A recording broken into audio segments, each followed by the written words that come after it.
Let me begin with a message to those who are no longer sitting behind me. I am sorry. We have lost too many diligent, community-spirited representatives. We have delivered record investment into this country, had 3 interest rates cut in a row. I have asked you 3 times about hospice funding, and you've refused to answer. The Prime Minister's words hung in the air as Starmer visibly squirmed at the dispatch box today. When politicians dodge basic questions about life and death matters, like end-of-life care, what are they really hiding? Today's confrontation revealed the hollow core behind Starmer's economic criticisms, while hospices face uncertainty over national insurance increases. Can I start by congratulating the Prime Minister on his election victory? And as he takes on his formidable task, he and his family deserve the good wishes of... And wages are going up faster than prices, which is a massive cost of living boost. That's after only 8 months. Before we move on, I'd like to ask you a small favor. If you appreciate this content, please take a second to like this video and subscribe to the channel. Over 98% of you watch the videos without subscribing. It costs you nothing, but it makes a huge difference to us. So, did you click the subscribe button? Great. Thank you so much. Now, back to the video. After 14 years of absolute failure, what do they do? Interest rates 11%, massive 22 black hole million. Every member, new and old. Let me welcome them to their places and congratulate them on their results. To be sent to this place by one's constituents. Today's Prime Minister's questions has exposed a stunning contradiction at the heart of Keir Starmer's political persona. For a man who has repeatedly branded himself as straight-talking and honest, his performance revealed something altogether different when the spotlight turned on him. The session began with Starmer on the offensive, questioning the need for what he called an emergency budget. After the Chancellor had previously described the financial statement as a once-in-a-Parliament reset. Are needed, and that's where the option of a public vote becomes important. So it's sort of setting out.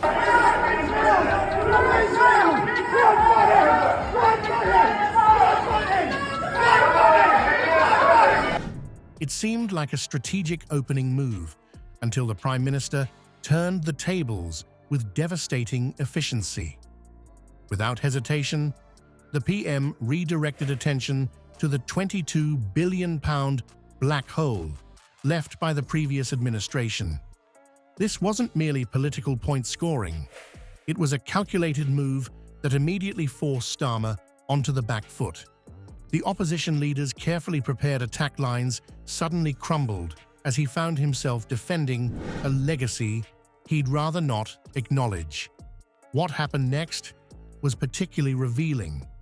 Rather than addressing the financial shortfall accusation, Starmer abruptly pivoted to hospice funding, a critical issue that affects thousands of vulnerable people across Britain.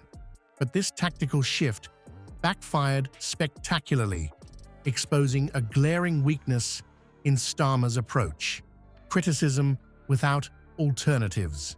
A black hole in the economy. They crashed the economy. We're rebuilding Britain. Justification is pretty daunting. The patience of Job and the wisdom of Solomon are only the basic requirements. The atmosphere in the chamber became increasingly tense as the Prime Minister asked Starmer, not once, not twice, but 3 times, whether Labour would reverse the national insurance increases they were so vocally condemning. Each time, Starmer dodged the question with the practiced evasion of a career prosecutor avoiding an inconvenient truth. You have failed to do your job and ask the real questions. Well, I am telling you now, and I hope this goes out, you have failed the... Since the Chancellor delivered her budget in October, growth is down, borrowing is up, and she has destroyed business confidence. Watching the exchange, Starmer's body language told its own story. His characteristic confidence visibly evaporated as the questioning persisted. The usual commanding posture gave way to defensive gestures, shuffling papers, adjusting his position, and avoiding direct eye contact. These weren't the actions of a man comfortable with his position. Then came the moment that silenced the chamber. The Prime Minister delivered the knockout blow. I noticed she didn't say they're going to reverse the national insurance rises. The statement hung in the air, unanswered and damning. Starmer, the self-proclaimed champion of straight answers, had no response to this most fundamental challenge. And restoring trust begins by remembering that being here is an opportunity to do what those we serve expect of us. Does the Prime Minister now regret raising taxes on business? Behind the political theatre lies a sobering reality. St Helena Hospice in Colchester has testified that while funding for buildings is welcome, it does nothing to address the rising salary costs directly impacted by national insurance increases. This isn't abstract policy debate. It's about real hospices struggling to provide end-of-life care while political leaders play verbal chess. We had to fill the 22 billion black hole that lay there. We've invested in the NHS in schools and public services. And responsibility. I know every one of us will be trying to repay the trust placed in us, and I look forward to continuing to represent the interests of my own. Starmer's tactical error became increasingly apparent as the exchange continued. By choosing hospices as his battleground without offering concrete solutions, he inadvertently highlighted his own policy vacuum. The contrast couldn't have been starker. Emotive criticism on one side, demands for practical alternatives on the other. This pattern of question dodging creates a credibility crisis for Starmer that extends far beyond today's parliamentary performance. How can someone positioning himself as a conservative realist consistently avoid committing to specific policy positions? The cognitive dissonance is striking, condemning tax policies while refusing to say whether he would change them. What makes this particularly problematic for Starmer is his own political history. This is the same politician who once published a document called The Road Ahead, promising transparent and honest politics. Today's performance revealed the considerable gap between rhetoric and reality. You staged this bonfire! Yeah, you staged it! You staged it! Don't you Still the prospect that she may not even reach agreement, which would be even worse. But we're making it clear that we set these tests, we set these conditions at the beginning of the exercise, and we... Political commentators have noted that Starmer appears increasingly trapped by his own contradictions. He criticizes government policies, but refuses to commit to alternatives, presumably to avoid making promises that might later prove difficult to keep. This calculated ambiguity might seem politically expedient in the short term, but it undermines his core brand of straightforward honesty. The implications extend beyond this single exchange.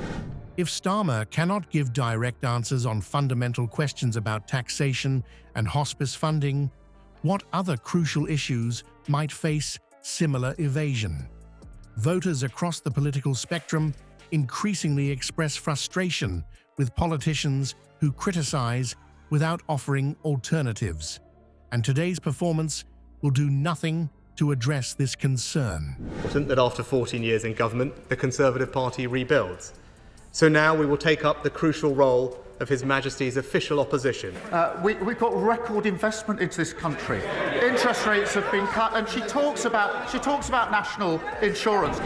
What we witness today cuts to the heart of our democracy's malaise.